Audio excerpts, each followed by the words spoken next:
Assalamualaikum warahmatullahi wabarakatuh. Seperti biasa saya akan membahas alur cerita dari Against the Sky Supreme ya guys. Sebelum ke pembahasan jangan lupa, like, comment and subscribe ya. Yuk tanpa basa-basi lagi kita langsung ke pembahasannya. Di episode sebelumnya, Tan Yun duduk bersila di tanah tandus dan mulai menunggu semua orang. 3 bulan kemudian, kekosongan di samping Tan Yun bergetar, dan Xuan Yuanrou, yang sangat cantik, muncul entah dari mana. Xuan Yuanrou melirik Tan Yun, lalu berbalik dan berjalan ke kejauhan. Rower. Begitu Tan Yun membuka mulutnya, dia diinterupsi oleh Xuan Yuanrou tanpa menoleh. Saya tidak ingin berbicara sampai saya menemukan ayah saya, ucap Xuan Yuanrou. Oke, saya menghormati pilihan Anda, ucap Tan Yun. Mata Tan Yun menunjukkan jejak kesedihan, menatap punggung Xuan Yuanrou, berpikir bahwa dia melahirkan seorang putri untuknya, dia penuh dengan rasa bersalah. Punggung Xuan Yuanrou menoleh ke tubuh ramping Tan Yun, matanya yang indah menunjukkan ekspresi kerinduan, dan dia berpikir dalam hati, putri, ibu akan segera kembali ke alam Dewa Hongmeng, ibu sangat merindukanmu, ucap Xuan Yuanrou. Pada bulan berikutnya di dalam, Wuxin Sangshen, Shen Subing, Fang Ziqing, Tuo Baiying, Zhen Ji, 4 putri, berturut-turut memadatkan kedewaan dan terbang keluar dari kedewaan yang menentang dunia.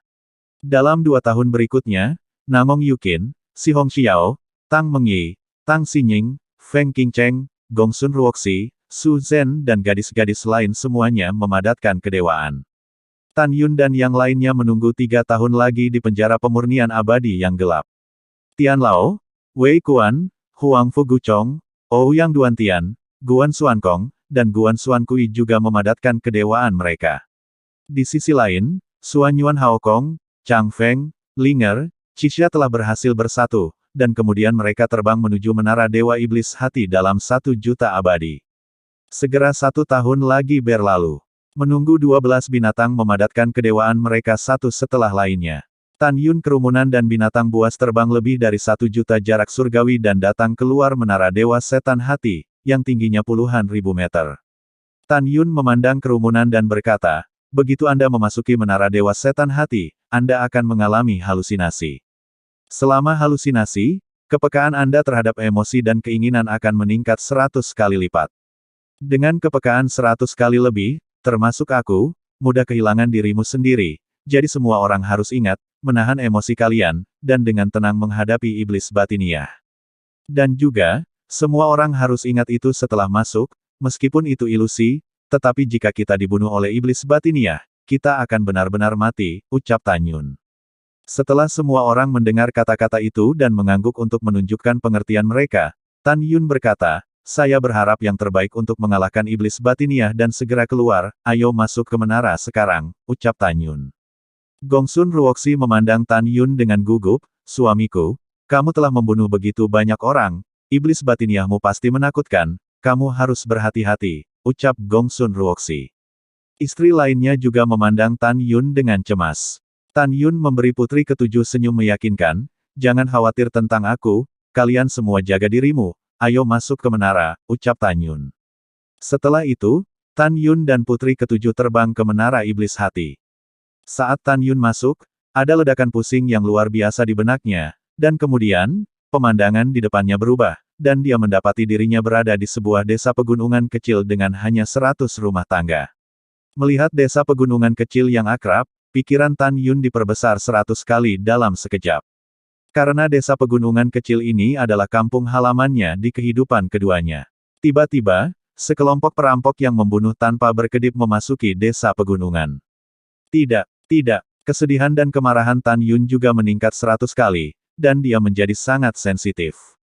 Dalam cantus matanya, perampok merobek pasangan parubaya keluar dari pintu, dan menebas leher pria parubaya itu dengan pedangnya. Ayah, Tan Yun meraung, ingin mengepalkan tinju untuk menyerang perampok.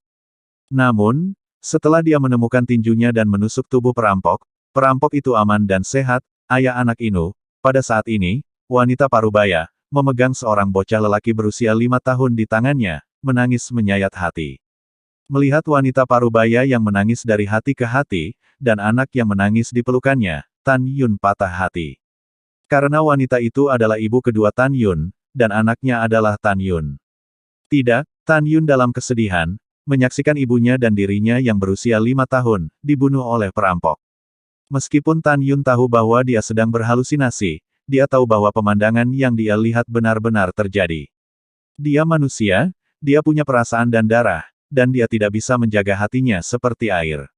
Dalam kesedihan Tan Yun, pemandangan di depannya berubah lagi, dia melihat sebuah rumah besar dibantai. Adegan ini merangsang Tan Yun, dan dia sangat patah hati hingga sulit bernapas. Karena ada generasi ketiga dia dan semua kerabatnya di mansion. Setelah itu, pemandangan terus berubah, dan setiap gambar mewakili setiap kehidupannya. Setiap adegan adalah adegan kematiannya sendiri dan kematian orang yang dicintai. Sama seperti, Tan Yun kembali ke masa lalu, menyaksikan tanpa daya, setiap kehidupan, orang tuanya, saudara laki-laki dan perempuannya, terbunuh. Ketika adegan kematian selama 10.000 kehidupan menghilang, Tan Yun telah menghabiskan setengah tahun di Menara Dewa Iblis Hati, matanya sudah merah, dan matanya penuh amarah. Ah, Tan Yun meraung seperti binatang buas. Iblis Hati, aku tahu kamu di sini, keluar dari sini. Aku akan membunuhmu, ucap Tan Yun. Tiba-tiba, suara besar hati di dalam Menara Dewa Iblis, ada tawa serak keluar dari udara tipis di depan Tan Yun. Mata pemuda itu gelap dan dalam, alisnya terangkat, dan dia sangat menawan. Pria muda itu terlihat persis sama dengan Tan Yun, dan itu adalah iblis batiniah Tan Yun. Iblis itu menatap Tan Yun, matanya yang gelap menunjukkan kilau yang menggetarkan jiwa, dan tertawa, hahaha, Tan Yun, mengapa kamu masih memiliki keberanian untuk hidup? Kamu harus mati dan memaafkan dosa-dosamu, ucap iblis itu. Tan Yun berkata dengan tajam, aku akan memutuskan hidupku, aku tidak perlu kamu membuat pernyataan yang tidak bertanggung jawab, ucap Tan Yun. Konyol, itu konyol, ucap suara iblis batiniah yang dipenuhi kutukan terdengar satu demi satu. Kamu malu mengatakan bahwa kamu hidup terserah Anda, menjadi tuannya. Apakah Anda berpikir tentang berapa banyak orang yang Anda bunuh? Karena Anda, orang tua dan kerabat Anda telah menderita bersama Anda di semua kehidupan, dan mereka semua kehilangan nyawa. Karena reinkarnasi abadimu, mantan bawahanmu dibunuh oleh Siwon Supreme mengerikan dari Chaos Supreme. Ini semua karenamu, Dewa Gurun, Dewa Hong Huang, Dewa Naga Emas, Dewa Naga Iblis, dan 8 dewa lainnya, semuanya mati. Beraninya kamu hidup, kamu adalah seorang pembunuh, jumlah orang yang telah terbunuh tidak diketahui. Kamu harus melepaskan perlawananmu sekarang dan meminta maaf dengan kematian, ucap iblis itu. Kata-kata iblis itu adalah rasa sakit abadi di hati Tan Yun, rasa sakit yang tidak pernah ingin disebutkan oleh Tan Yun. Pikiran Tan Yun terus memikirkan gambar kematian kerabatnya, dan suara iblis yang seperti kutukan terus melekat di telinganya. Perlahan-lahan, mata Tan Yun berubah dari merah, menjadi bingung, dan akhirnya menjadi tidak berdaya, dan bergumam pada dirinya sendiri, ya, saya telah membunuh begitu banyak orang, bagaimana saya masih bisa hidup di dunia ini, ucap Tan Yun. Jelas, pada saat ini, Tan Yun dikendalikan oleh iblis. Apakah keinginan Tan Yun tidak cukup kuat? Tidak, tentu saja tidak. Namun, apa yang dikatakan iblis itu adalah rasa sakit di hati Tan Yun. Pada saat ini, kesedihan dan kesalahan Tan Yun terletak pada iblis. Di bawah kendali iblis batiniah, 100 kali lipat rasa bersalah diturunkan. Ya, akhirnya kamu bangun, iblis itu terus membujuk. Kamu tidak punya wajah untuk hidup di dunia, hanya kematian yang bisa membebaskan, dan hanya kematian yang bisa mengampuni dosa. Bunuh diri, ucap iblis itu. Mendengar ini, Tan Yun melakukannya. Begitu dia memikirkannya, pedang ilahi pembunuh Hong Meng terbang keluar dari pikiran Tan Yun dan menelannya ke tangan kanannya. Bas! Pedang ilahi Hong Meng bergetar panik dari tangan Tan Yun, mencoba melepaskan diri. Roh alat Canggu meraung, Tuan tidak diizinkan, dia adalah iblis. Anda tidak dapat dikendalikan oleh iblis, ucap Canggu. Bas! Pada saat ini, api Hong Meng Zixip dan api es Hong Meng Binyan-Binger berubah dari tubuh Tan Yun. Menangis, Tuan, bangun, bangun. Pada saat ini, Tan Yun seakan terperangkap di laut yang gelap, dia terus tenggelam ke dasar laut, dan dia hampir mati lemas, berjuang mati-matian, berusaha berhenti tenggelam, tetapi tidak berhasil. Adapun teriakan Hong Meng Slaying Excalibur Canggu, Zixin, dan Binger, dia tidak bisa mendengarnya sama sekali. Ini adalah bagian yang menakutkan dari iblis batiniah. Hanya dengan mengalahkan kendali iblis batiniah, Tan Yun dapat dilahirkan kembali seperti Nirwana. Jika dia tidak bisa melepaskan kendalinya, Tan Yun akhirnya akan bunuh diri atas perintah iblis dalam dirinya. Di air yang gelap gulita, Tan Yun tiba-tiba berhenti meronta. Dia berkata pada dirinya sendiri, "Tidak, aku tidak bisa mati. Aku sekarang berada di menara Dewa Iblis, aku tidak berada di laut, dan aku telah tidak tenggelam ke dasar laut. Itu ilusi yang fatal. Aku harus menjaga Subing, Xianer dan yang lainnya, aku tidak bisa mati. Kerabat saya bukan saya, tetapi asal tertinggi dan kekacauan tertinggi, saya tidak boleh mati, saya ingin hidup dan membalas mereka," ucap Tan Yun. Saat kepercayaan Tan Yun untuk bertahan hidup terus tumbuh lebih kuat, pada saat ini, air laut yang gelap di sekitarnya berangsur-angsur menjadi lebih cerah. Setelah beberapa napas, Tan Yun menemukan bahwa air laut di sekitarnya menjadi transparan, dan pada saat berikutnya, dia tiba-tiba membuka matanya.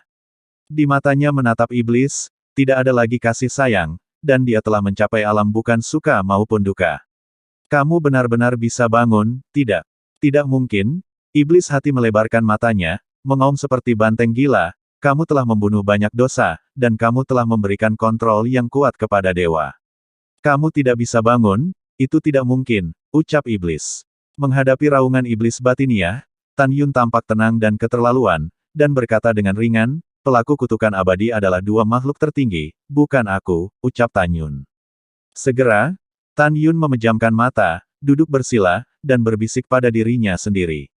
Dia berkata, "Saya tidak melihat, saya tidak mendengar, pikiran saya setenang air, dan langit dan bumi kosong," ucap Tan Yun. "Dewa akan membunuhmu," ucap iblis itu. Saat iblis itu meraung, pedang ilahi pembunuh Hongmeng yang hitam pekat terbang keluar dari alisnya, membawa aliran darah dan menusuk leher Tan Yun. Menghadapi rasa sakit, Tan Yun tetap tenang. Dia perlahan membuka matanya dan berkata dengan ringan, "Silakan, tusuk leherku, kamu tidak bisa membunuhku." "Sayang sekali, kamu tidak berani," ucap Tan Yun. Tan Yun tahu bahwa di hadapan iblis batiniah, selama dia tidak melawan, dia hanya akan menahan rasa sakit sebelum mati. Iblis yang diberitahu oleh Tan Yun tentang masalah utama mencabut pedang panjang yang menembus leher Tan Yun.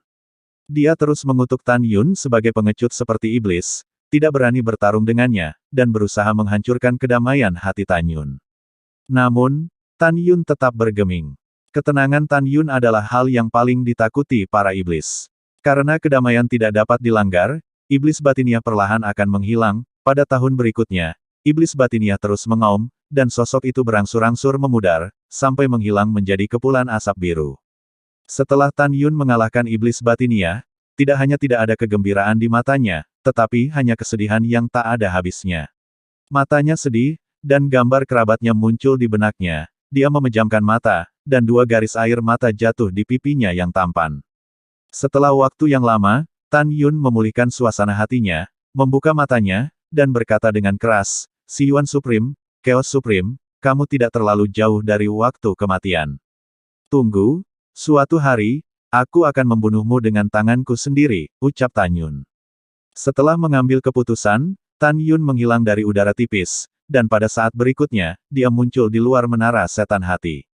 Tan Yun menemukan bahwa Sen Subing, kerumunan dan binatang buas, telah mengalahkan iblis dan menunggunya di luar menara. "Suamiku, kamu akhirnya keluar." Sen Subing melangkah maju dan memeluk Tan Yun erat-erat, dengan air mata khawatir di matanya yang indah. "Tahukah kamu? Kamu baru saja keluar sekarang, tetapi kamu membuat kami takut setengah mati," ucap Subing. Tan Yun menundukkan kepalanya, memegang pipi Sen Subing, dan mencium air mata di wajahnya. "Bodoh, jangan menangis, apa yang aku baik-baik saja," ucap Tan Yun. "Ya?" Sen Subing mengangguk senang. Para istri merasa lega. Tan Yun sepertinya memikirkan sesuatu, dan bertanya, "Di mana Rower dan Cisaosa?" ucap Tan Yun.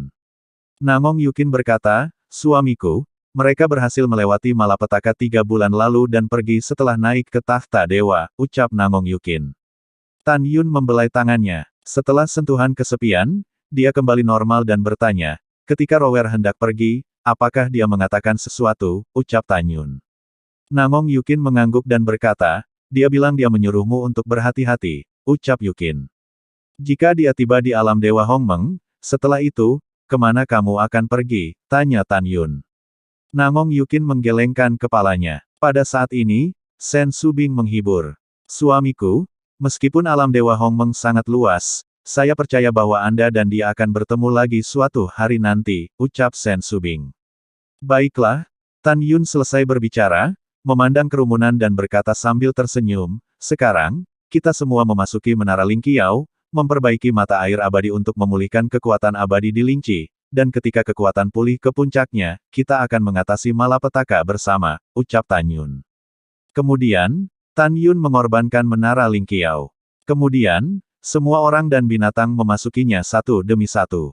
Setelah beberapa saat, semua orang dan binatang terbang keluar dari Menara Lingqiao dan berdiri di depan Tan Yun. Tan Yun memandang kerumunan dan berkata, sangat menakutkan untuk menjadi dewa hidup dan mati.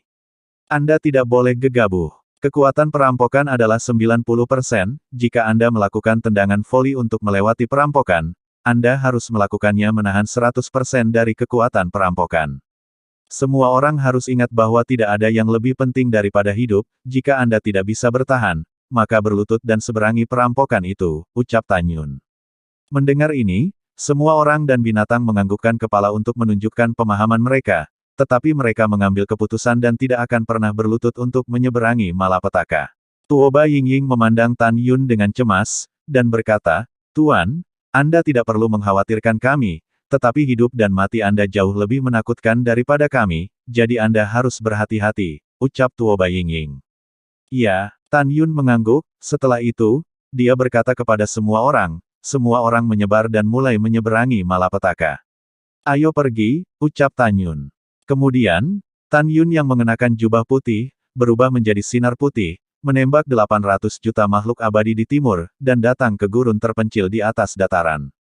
Tan Yun memandang langit dengan jijik, dan mengucapkan kata demi kata, di masa lalu, saya selalu melakukan tendangan voli untuk menyeberangi malapetaka, dan saya tidak akan berubah hari ini, ucap Tan Yun. Setelah itu, Tan Yun mengilhami penghalang roh manusia. Tiba-tiba, langit di atas kepala Tan Yun, kekosongan dalam radius ratusan juta orang abadi, ditelan oleh awan gelap yang bergulir.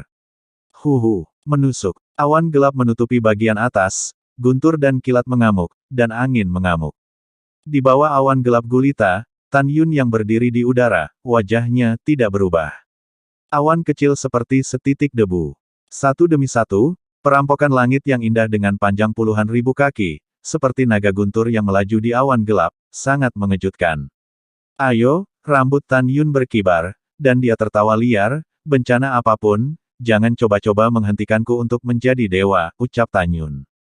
Boom! Perampokan surgawi yang tebalnya ratusan kaki dan puluhan meter, ribuan kaki panjangnya, menonjol keluar dari awan gelap, dan mengambil kekosongan yang tiba-tiba runtuh, menelan Tan Yun. Bang! Dalam suara keras yang tumpul, Tan Yun terlempar puluhan ribu kaki ke udara, dan segera, dia berhenti di kehampaan tanpa cedera. Hegemoni luar angkasa, ucap Tan Yun. Tiba-tiba, tubuh Tan Yun melonjak menjadi 4.000 maki raksasa, seperti gunung yang menggantung di langit, memandang ke bawah pada bencana di langit. Boom! Boom! Segera, kesengsaraan surgawi kedua dan ketiga turun dari langit, menembus kehampaan, dan tiba-tiba membombardir Tan Yun, dan kemudian runtuh. Tapi itu tidak menggoyahkan Tan Yun sedikit pun. Keren? Hahaha. Ayo semua datang, ucap Tan Yun tertawa terbahak-bahak, seolah-olah dia benar-benar membuat marah para dewa. Dalam 10 hari berikutnya, aliran kesengsaraan surgawi, tanpa henti membanjiri, melahap Tan Yun, melanda daerah itu, dari puluhan juta sen. Bang bang bang. Dalam kehampaan, tidak ada jejak Tan Yun, hanya suara tumpul Tan Yun yang terkena perampokan yang bisa didengar. Pada saat ini, Sen Subing, Tantai Xianer, Yukin dan yang lainnya biang terluka, dan binatang buas dengan banyak bekas luka, telah berhasil selamat dari malapetaka, melangkah ke alam dewa manusia. Kerumunan dan binatang buas berdiri di udara di luar area kesengsaraan Tan Yun, mata mereka dipenuhi dengan kekhawatiran. Dari kesengsaraan surgawi Tan Yun, mereka dapat melihat bahwa itu jauh lebih kuat daripada kesengsaraan surgawi mereka sendiri. Ketika semua orang cemas dan khawatir, tawa lemah memasuki pikiran semua orang dan binatang buas, saya lega melihat Anda berhasil selamat dari bencana. Anda tidak perlu khawatir tentang saya baik-baik saja, ucap Tan Yun. Mendengar ini, semuanya mendapat ketenangan pikiran. 3 jam kemudian, hebat, Malapetaka telah menghilang, dan awan gelap akan segera bubar, ucap Ouyang Qianqian sangat gembira. Begitu juga yang lain. Di mata semua orang, bencana yang luar biasa menghilang, dan kemudian, awan gelap yang luas mulai memudar dengan cepat, dan hanya dalam beberapa napas, mereka menghilang tanpa jejak. Swiss. Kerumunan dan binatang terbang menuju pusat kesengsaraan Tan Yun sebelumnya, sambil melepaskan kesadaran ilahi mereka dan dengan cepat menyebar. Melalui akal sehatnya, dia menemukan bahwa di tanah yang retak dan hancur, Tan Yun yang dipenuhi memar dan memperlihatkan tulang putih besar, sedang duduk bersila dengan mata tertutup. Dengan air mata kesedihan di mata indah Sen Subing, dia melihat kembali ke orang-orang dan binatang buas, dan memperingatkan, dia telah berhasil selamat dari bencana, dan sekarang dia memadatkan dewa manusia pertama. Kita semua mundur dan tidak mengganggunya, ucap Subing. Kerumunan dan binatang itu mengangguk, lalu mundur puluhan ribu kaki bersama Sen Subing, mengawasi Tan Yun dari kejauhan.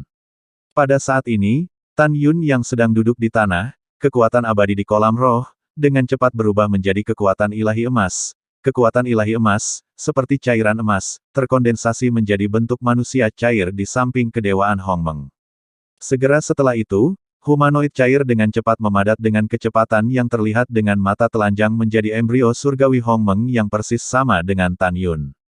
Bas. Setelah kondensasi yang berhasil dari embrio dewa manusia Hongmeng pertama, aura yang sangat kuat meledak dari tubuh Tan Yun, menyebabkan kekosongan runtuh. Pada saat ini, orang-orang dan binatang buas di celah-celah di ruang gelap menunjukkan keterkejutan yang luar biasa di mata mereka, karena nafas Tan Yun benar-benar terlalu kuat. Dengan Tan Yun memadatkan embrio dewa manusia Hongmeng pertama, itu berarti dia telah melangkah ke jajaran dewa manusia kelas 1. Dalam getaran kehampaan, Tan Yun melepaskan indera ilahinya yang seperti gelombang tak terlihat, menyebar ke segala arah dengan kecepatan cahaya.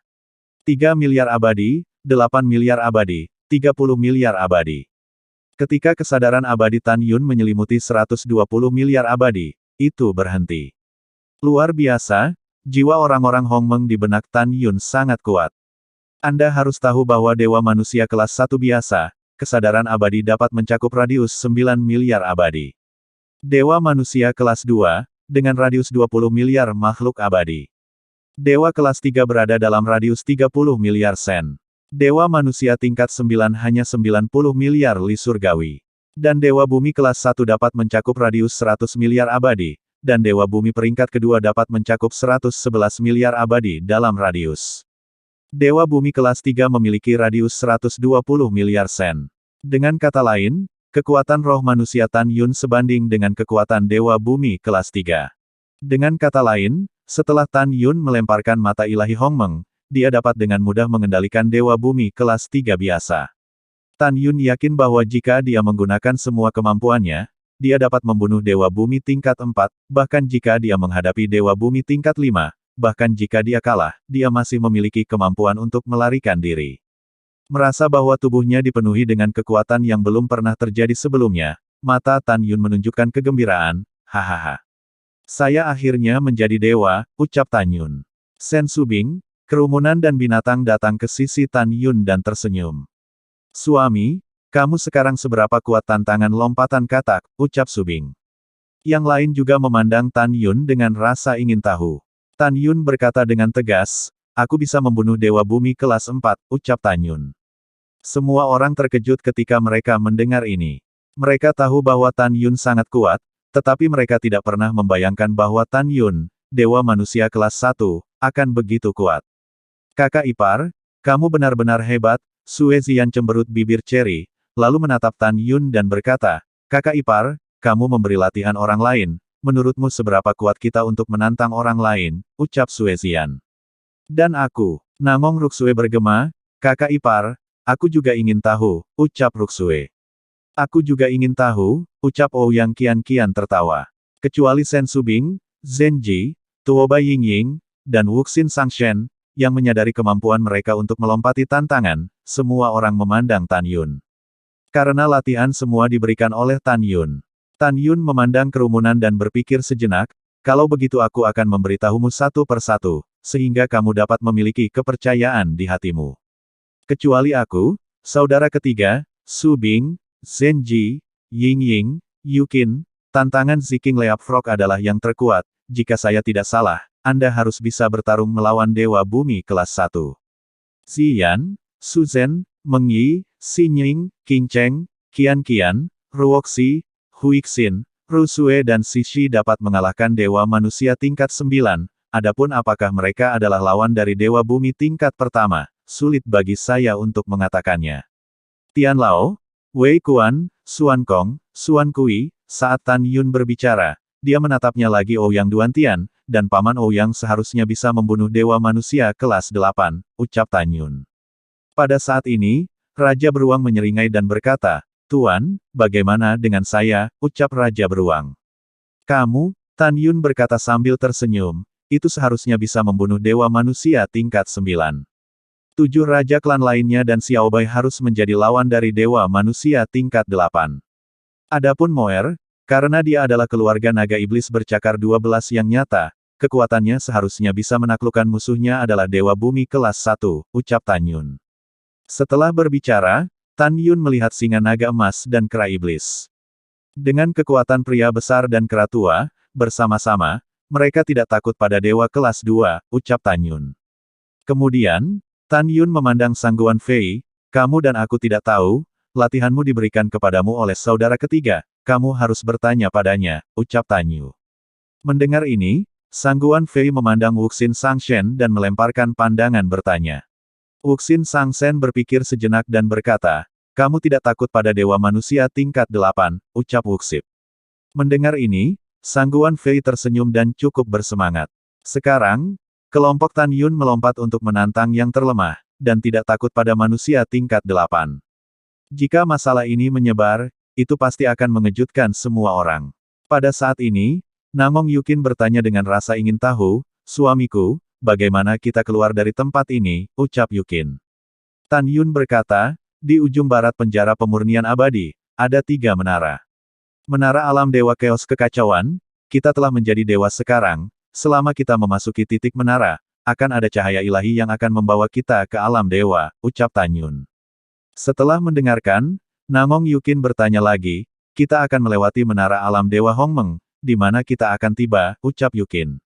Tan Yun menjelaskan, kita akan tiba di kota dewa terbesar di alam Dewa Hongmeng, kota Dewa Hongmeng. Kota dewa ini adalah tempat saya dan Su Bing dulu tinggal setelah kami menikah. Di sini, mata Tan Yun penuh dengan kerinduan, setelah ribuan tahun, dia akhirnya bisa kembali ke alam Dewa Hongmeng. Tan Yun menarik napas dalam-dalam dan berkata, ayo pergi, setelah kita tiba di kota ilahi Hongmeng, kita akan pergi ke jurang para dewa yang ganas untuk menemukan keturunan klan liar dan klan Hong Huang, ucap Tan Yun. Setelah 3 bulan terbang, semua orang tiba di ujung barat penjara Purgatori Immortal. 3 menara dengan ketinggian 1 juta kaki, menarik perhatian semua orang. Di puncak ketiga menara, masing-masing memiliki menara setinggi 1000 kaki. Tan Yun memimpin kerumunan, terbang ke puncak menara alam Dewa Hongmeng, dan naik ke altar selangkah demi selangkah. Bas. Ketika kekosongan terdistorsi, cahaya ilahi berwarna-warni dengan diameter ribuan meter muncul dari langit yang redup, menyelimuti semua orang. Detik berikutnya, cahaya ilahi yang berwarna-warni membawa semua orang ke langit dan menghilang ke langit yang redup. Semua orang merasakan pusing yang luar biasa dari kedalaman pikiran mereka, yang datang dan menghilang dengan cepat. Setelah hanya 3 napas, Tan Yun dan yang lainnya merasakan pusingnya hilang, kemudian, pemandangan di depan mereka berubah, dan mereka menemukan diri mereka dan yang lainnya di aula ruang waktu yang megah. Tiba-tiba, mata Sue Ziyan berbinar. Semua orang kecuali Tuo Bai Yingying, Zhen Ji, Tan Yun, Su Bing, dan Wuxin Sangshen menunjukkan rasa ingin tahu yang dalam di mata mereka. Tapi semua orang yang menemukan bahwa, di tanah di depan mereka, berdiri seorang gadis kerdil yang tingginya kurang dari 1 kaki. Wow, penjahat yang sangat cantik, ucap Sue Ziyan. Ketika Sue Ziyan berjongkok dan hendak menjangkau dan menghapus gadis kerdil itu, Tan Yun buru-buru meraih Sue Ziyan dan berkata, dia adalah Protos kerdil, dan dia sangat kuat. Aku tidak bisa melihat tingkat kultivasinya, jangan konyol, ucap Tan Yun. Mendengar ini, Sue Ziyan terkejut. Dia tahu bahwa Tan Yun mengatakan bahwa dia tidak bisa melihat basis kultivasi pihak lain, yang berarti bahwa pihak lain setidaknya adalah Dewa Bumi kelas 4. Ketika wajah Sue Ziyan pucat, Tan Yun melipat tinjunya dan membungkuk dalam-dalam kepada gadis kerdil itu. Adik perempuan pada dasarnya nakal. Tolong biarkan senior kurcaci itu tenang, ucap Tan Yun. Mendengar ini, gadis kerdil itu mendengus dingin. Lihat dia pertama kali di sini. Bedemi alam Dewa Hongmeng, dewa ini tidak peduli padanya dengan cara yang sama. Oke, berhenti bicara omong kosong. Laporkan namamu, dan setelah ini dewa membuat token identitas untukmu. Aku akan memberitahumu sesuatu, gadis kerdil itu. Lalu setelah itu, bagaimanakah kelanjutan ceritanya? Next di episode berikutnya ya. Wassalamualaikum warahmatullahi wabarakatuh.